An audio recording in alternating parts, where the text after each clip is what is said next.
Então, dando continuidade no conteúdo, né, em biologia C, agora a gente vai falar sobre os casos especiais de reprodução. A gente vai começar com a partenogênese.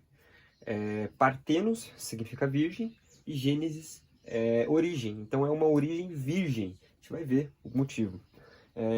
Quando acontece o desenvolvimento do embrião a partir de um óvulo não fecundado, ou seja, não tem a participação do gameta masculino.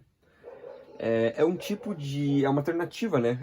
É um caso especial porque é apenas para situações desfavoráveis, né? Quando o macho não consegue encontrar a fêmea, né? Por qualquer motivo que seja. Pois tem pequena adaptação a novos ambientes, né? Porque não existe o que a gente já comentou, que é a variabilidade genética. Não existe a troca de material genético, logo a adaptação fica desfavorável.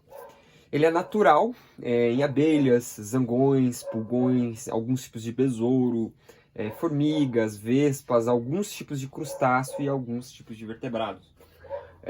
Ele pode ser realizado de uma maneira artificial, em ovos de aves, ouriços do mar e estrelas do mar. No caso da partenogênese, a gente consegue classificar em 3 tipos. A renótoca, que gera apenas machos, né? A gente tem o exemplo dos zangões. A gente tem a teleótoca, que é a que gera apenas fêmeas, né? No caso dos pulgões e crustáceos. E a deuterótoca, né? Que no caso gera ambos, né? Machos e fêmeas. A gente tem o exemplo das borboletas. A gente vai falar do exemplo que é mais cobrado, que é a partenogênese nas abelhas.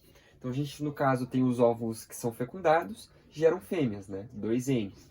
E a gente vai ter os óvulos que sofrem a partenogênese, que geram os zangões. Então, a gente pode atribuir, então, que o tipo de partenogênese das abelhas é do tipo arenótoca.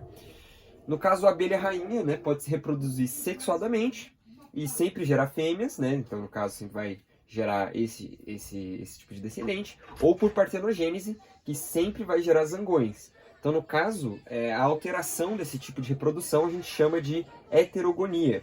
Então, veja que no caso a gente tem um esquema aqui, que vai ser, por exemplo, a gente vai ter aqui a fêmea, né, que é 2N, e ela realiza o processo de partenogênese e vai ter o zangão.